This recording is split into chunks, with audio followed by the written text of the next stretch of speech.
৩ বছর ধরে চলমান সংঘাতে ইউক্রেনের গুরুত্বপূর্ণ বিভিন্ন অঞ্চল দখলের দাবি করেছে রাশিয়া। তবে সেই দাবির সত্যতা কখনোই স্বীকার করেনি ইউক্রেন।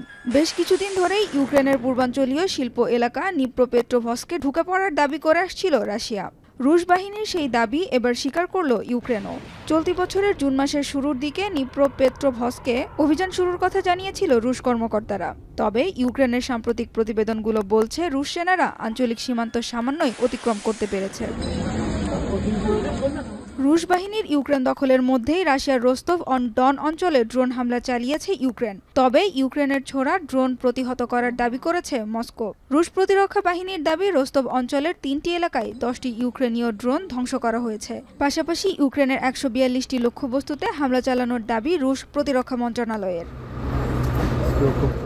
এদিকে চলমান দ্বন্দ্বের অবসান ঘটাতে রাশিয়ার প্রেসিডেন্ট ভ্লাদিমির পুতিন যুদ্ধবিরতিতে রাজি না হলে দেশটির ওপর আবারও অর্থনৈতিক নিষেধাজ্ঞা আরোপের হুমকি দিয়েছেন মার্কিন president Donald Trump. No, I'd like it to stop. I want to get it to stop. And it will not be a world war, but it will be an economic war. And an economic war is going to be bad. And it's going to be bad for Russia. And I don't want that. Now, I have to also see, because not everybody, Zelensky's not exactly innocent either, okay?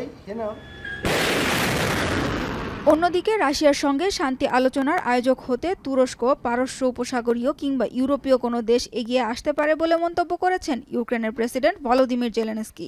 এর আগেও রুশ প্রেসিডেন্টের সঙ্গে আলোচনায় বসার আগ্রহ প্রকাশ করেছিলেন Zelensky. তবে রাশিয়ার পররাষ্ট্রমন্ত্রী সের্গেই লাভরভ জানিয়েছে এমন কোনো বৈঠকের জন্য এখনও প্রস্তুত নয় রাশিয়া। সানজিদা ইসলাম তন্নি, এখন বিশ্ব।